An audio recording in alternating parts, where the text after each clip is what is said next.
Baik, siap Pak. Oke, Assalamualaikum warahmatullahi wabarakatuh.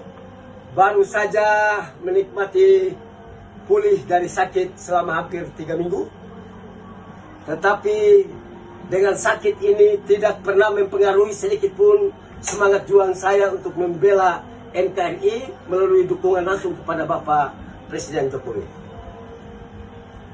Teman-teman relawan Jokowi yang hadir dalam webinar kali ini, bahkan para narasumber, maafkanlah saya kalau saya selalu berusaha untuk sedikit beda dengan teman-teman di dalam menganalisa masalah ini, khusus tentang bersih-bersih. Jadi begini, saya mau katakan bahwa ini hanya satu butir kecil di antara hal super besar yang harus kita lihat di Republik ini. Paradigma, cara memandang saya terhadap kasus ini adalah bahwa Tuhan Allah berkenan untuk menguji orang-orang besar yang ada di Republik. Pertama, melalui Pak Jokowi, melalui pandemi. Apakah Jokowi itu negarawan besar atau tidak? Ujian itu dia ada. Dan ternyata Pak Jokowi lolos sebagai seorang negarawan besar. Sekarang Pak Listio yang luar biasa sudah diakui, tiba-tiba muncul lagi kasus seperti ini. Tentunya Pak Sigit sementara diuji. Apakah dia akan juga masuk dalam kelompok pimpinan Polri yang patut dibanggakan? Dan dia merupakan suatu negarawan besar dalam konteks penegakan hukum di Indonesia melalui Polri. Mari kita lihat. Jadi teman-teman, begini, saya mau sampaikan begini. Ada istilah kuno, orang hukum yang tahu. Saya bukan orang hukum, saya civil engineer. Lex mala, lex nulla. A bad laws is no law. Hukum yang buruk itu tidak ada hukum.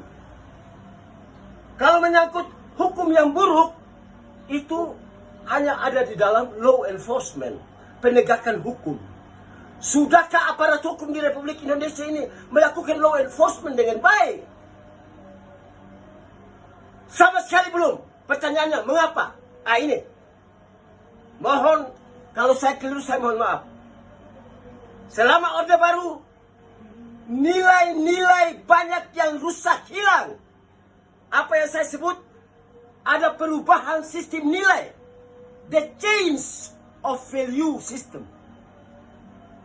Orang hanya ingin sekolah, dapat jurusan yang bagus, supaya berada di tempat yang basah. Orang hanya ingin bekerja memperoleh uang dengan cepat di Republik ini, karena mereka terlibat konsumerisme dan lain-lain. Ini semua belum recovery. Nilai ini di dalam kepemimpinan Pak Jokowi sudah hampir 2 periode belum tercapai. Periode pertama ada revolusi mental, sudah mulai. Tetapi periode kedua, revolusi mentalnya turun lagi. Dan menurut saya, kasus ini merupakan entry point. Mari kita benahi the nation state of Indonesia ini. Harus ada nation and character building, saudara-saudara. Tanpa itu, kita akan diuji terus. Ada kasus kita selesaikan, case by case, terus menerus, tetapi tidak menyentuh akar masalah. Nah, ada 2 adagium terkenal. Yang pertama begini, cogito ergo sum. Yang kedua, credo ergo sum. Yang pertama itu artinya apa? Saya berpikir, maka saya ada. Yang kedua, saya percaya, maka saya ada. Semua ilmu bermuara dari sana. Nah, masalah kecil yang ada ini di kepolisian ini akan menjadi batu sandungan besar buat bangsa ini. Mengapa? Karena kita sepakat bangsa Indonesia atau the nation state of Indonesia disebut the Rechtsstaat, negara hukum. Bayangkan, ya, seorang polisi yang paling ditakuti bisa berbuat jahat seperti itu? Mentalitas seperti apa? Sistem rekrutmen seperti apa? Mengapa sampai bisa terjadi? Whatever will be. Yang sudah terjadi, biar terjadi. Kita akan bersih-bersihkan sesuai dengan temanya. Tetapi itu semua tidak cukup, saudara-saudara, dalam membenahi negara besar, the great state, the nation state of Indonesia ini. Tidak cukup. Harus ada revolusi mental. Kalau kita bicara di aparat hukum, harus ada revolusi mental di kejaksaan, kehakiman, kepolisian. Tanpa itu, kasus akan terjadi, jadi lagi. Kita selesaikan ini, tetapi tidak menyelesaikan inti masalah. Jadi saya usul melalui kasus luar biasa ini yang telah menimpa Kadif Propam, Saudara Irjen Sambo, mari kita melihat bangsa ini secara utuh. Yakni bahwa bangsa ini membutuhkan recovery. All of the system, all of the change system tadi harus di-recovery semuanya. Perlahan-lahan, tetapi itu harus jalan. Kalau tidak, omong kosong besar. Tidak ada. Kita cuma menyelesaikan kasus per kasus. Tetapi kita tidak menyentuh nation building. Kita tidak menyentuh karakter building yang paling penting. Saya kasih contoh.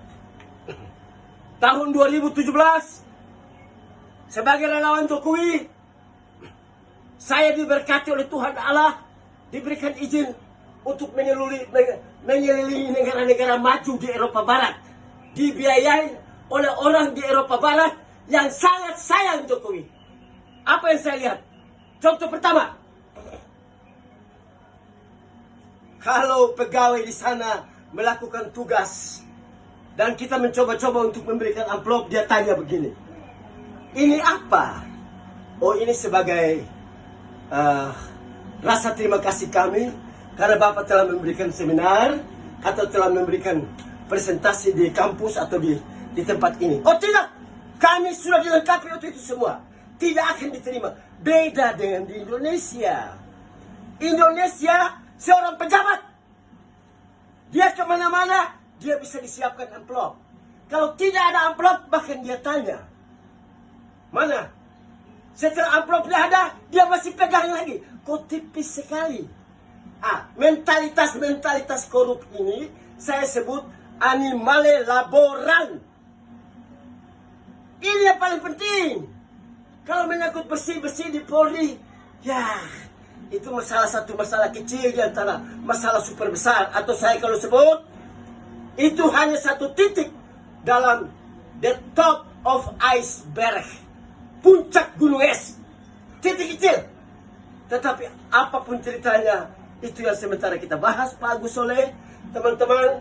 Maka saya percayakan semua di pundak Bapak Kapolri, ya, Bapak Sigit, sambil mengikuti saran dan nasihat dari saudara saya, Bapak Advokat Suhadi.